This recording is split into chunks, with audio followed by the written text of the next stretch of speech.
Welcome to Story Lab. This week, we're talking about a battle that called for a little extra cooperation. So, why don't we work together to open up the show? Yeah, okay. Welcome to the show. Everyone, hey, that's my line. What are you doing?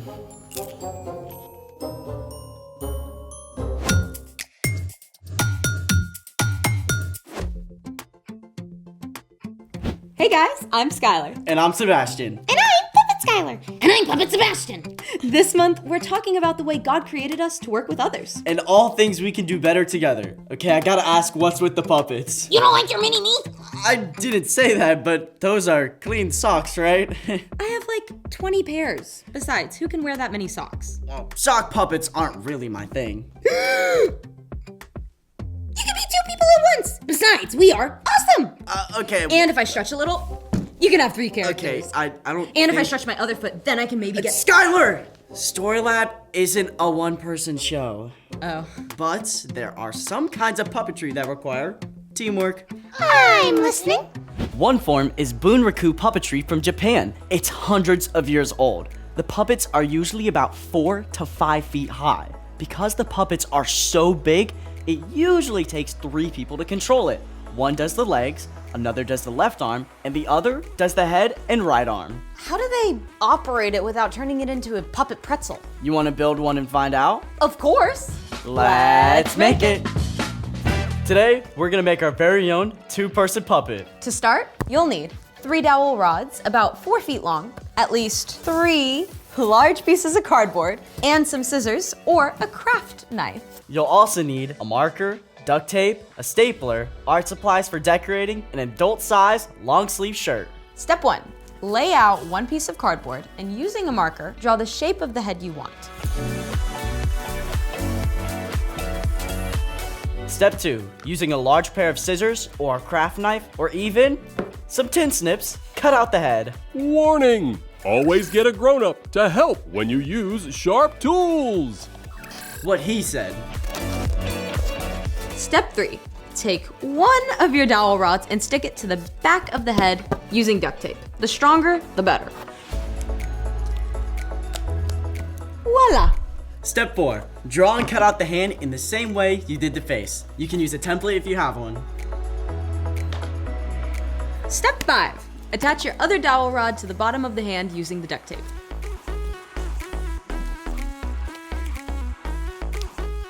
Like this. High five. I gotta hand it to you. These rods sure are handy. Step 6. Put the rod with the head down through the top of the shirt and then either tape or staple the top of the shirt to the bottom of the head. And then you're gonna do the same for the dowels with the hands and the shirt sleeves.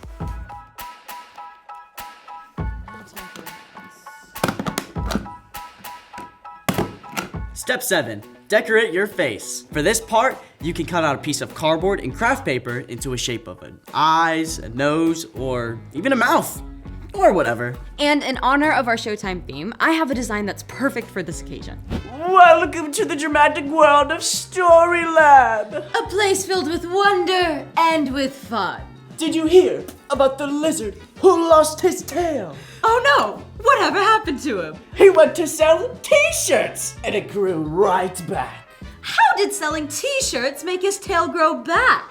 Because now he works in retail. Wow, working together has been something. But now it's time for... The story before the story.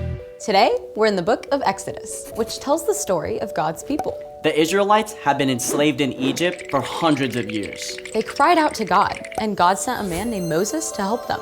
God freed the Israelites and led them through the Red Sea and into the wilderness. God's presence guided the people in a giant pillar of cloud.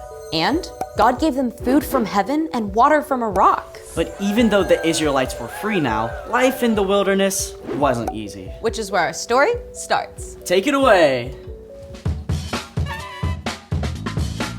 Hi everyone, I'm Erica. Hope you're ready for a little drama because today's story is full of more ups and downs than a theme park roller coaster. As the Israelites traveled into the wilderness, a group of people called the Amalekites came out to attack them. But God's people had no experience in fighting battles. Moses appointed a man named Joshua to lead the army. Choose some of our men, then go out and fight against the Amalekites. Tomorrow I will stand on top of the hill, holding the walking stick God gave me. Now, you should know, Moses' walking stick was special. God had once turned his staff into a snake and back again, and also told Moses to raise it up high to part the Red Sea. As the inexperienced soldiers prepared for battle, they probably felt completely overwhelmed. Oof, this is so heavy. Is there a right way to hold a sword? When morning came, the two armies met on the field of battle, while Moses, his brother Aaron, and their friend named Hur stood atop the nearby hill. Moses raised his hands with the staff, and the battle went well for God's people. We've got him on the ropes now, boys! But as Moses grew tired and lowered his arms, the Israelites had a bad time. Whoa! Help! But, as you can imagine, Moses put his arms right back up in the air. And sure enough, the Israelites began to win again. But as the battle continued through the heat of the day, it became harder and harder for Moses to keep his hands up. Look at him. He's gonna drop. Moses can't do this alone. Aaron and Hur found a large rock for Moses to sit on. Then, they stood alongside and held his arms up for him. Once again, the battle went well for God's people. And by the end of the day, they defeated the Amalekites completely. Victory is ours! God gave Moses a way to help the Israelites by raising his arms up high. But Moses couldn't do it alone. Instead, Aaron and Hur worked together to help Moses and all of God's people win the battle. The end! So Aaron and Hur saw Moses was struggling. And when they helped him, they helped the armies of Israel too. That's so cool. I call it a win-win. So, what's our part in the story? Well, just like Moses' friends saw when he needed help, we can pay attention and jump in when our friends need help. That's one way to cooperate. Cooperation is working together to do more than you could do alone. Like maybe you've got a friend who's really stressed about a math test. You could help them study. And you could ask other friends to encourage them too. That's a good one. Or it could be helping a younger sibling get ready for school in the morning. You could tie their shoes while your grown-up packs lunches. Then you help everyone get out the door on time. It might be as simple as inviting a new kid to sit at your lunch table so you and your friends can help them feel welcome together. It's basically keeping your eyes open for ways to cooperate. Exactly. When we follow Jesus, God sends the Holy Spirit to live with us. So you can ask God to give you opportunities to help others. And the patience to cooperate with them. Thank you for cooperating with us today. You bet. See you next time. Bye.